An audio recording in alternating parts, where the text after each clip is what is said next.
One of the things that we found out statistically is that clients that have spouses in addiction, the spouses end up being victims because of the behaviors of the clients. We highly recommend that the spouses go to Nar-Anon or Al-Anon meetings so that they can understand about the disease concept, but also understand the behaviors that they have witnessed through the years of witnessing addiction in the families. Spouses sometimes don't understand the disease concept, so through the Nar-Anon or Al-Anon process, they get a chance to be in a support group with families that are dealing and struggling with the same issues. Spouses also are encouraged to attend a weekly family session so they can understand the process and the progress of what their spouse is going through their treatment plan objectives, but also understand the dynamics of how the treatment process works, the aftercare process through case management and aftercare, so that we can give the best quality of care to a client and the spouses involved through the whole process. During the treatment process, spouse can be very, very supportive or very, very detrimental based on the codependency or the enablement process. The benefit that they can be in this process is to allow the client to get the most out of their treatment process with their therapist and with the whole treatment curriculum, and allow the spouse to interact only during the family session time. We find out that spouses that are very codependent can be very detrimental because of the behaviors that they have witnessed in the past that counteracts with the behaviors of the present time of what the client is doing in treatment. One of the things that I've seen in years of being in the field is that clients that have spouses that are not familiar with the recovery process tend to sometimes be a detriment to the recovery process because of the lack of knowledge of the disease concept and the recovery process with Narcotics Anonymous, Alcoholics Anonymous, Cocaine Anonymous, or whatever anonymous it is. One of the things that I truly like about the things that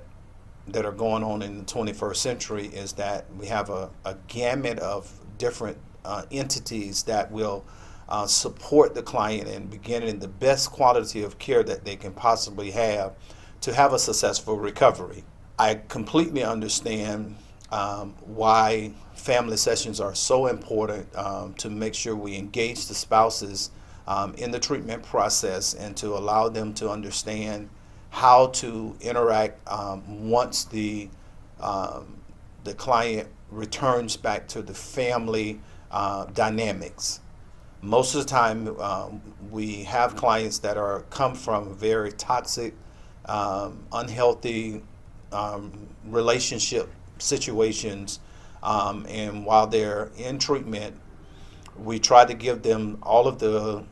healthy coping skills that they can use to go back to regain a healthy relationship with their spouse. One of the ways a spouse can be very helpful in the treatment process is to really allow the client to do their treatment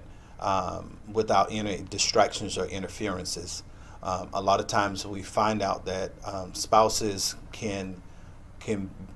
be very interactive in the treatment process and kind of can be a distraction for the client with outside issues such as family and children and finances. So what we try to do is we make sure that the client that's in treatment can stay focused on the endeavors that they're really in treatment for, and try to limit as much as possible the outside distractions. One of the ways that they can be a detriment is being too hands-on in the treatment process, especially when they're not knowledgeable of the disease concept, they're not knowledgeable of how recovery works, and being too hands-on in there can be a extremely detriment. That's why we have the blackout rule, where the first 7 days they're in treatment, that they're not able to contact anyone on the outside world. That way they can get their feet grounded into treatment and start beginning to deal with the core issues that has led them to active addiction for so many years. One of the dynamics that is very detrimental to a client while that are in treatment is when they have a spouse that is very unsupportive in the treatment recovery process. For example, you have a wife that has a husband in treatment that has left them with to tend to the bills and tend to the kids, to tend to the normal vicissitudes of what a family operation is. Normally that spouse ends up being a very big distraction in the treatment process. So one of the things that we try to do is to make sure that the less distractions as possible will lead to a successful recovery.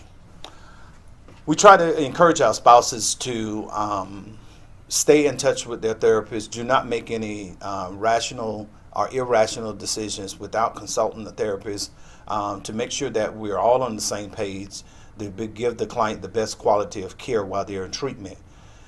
With that being done, we have found statistical data that states that a client has the best successful chance of being staying clean and sober for a long period of time, if they follow the protocol of how to have a successful recovery while in treatment. Being supportive in the treatment process and the aftercare process is very a key dynamic, because most spouses, they discharge back to the family without having any aftercare plans because of the pressures that they've had from the spouse while in treatment to get back home and try to be supportive with the children and with the finances. So what we do is we try to set up a successful aftercare plan that is going to allow them to continue to have intensive outpatient treatment with a support network in the area and the community that they're going back into. Particularly get them involved in 90 and 90 with meetings, 90 meetings in 90 days, a therapist, a sponsor, and some sober supports to help them along in the discharge aftercare planning.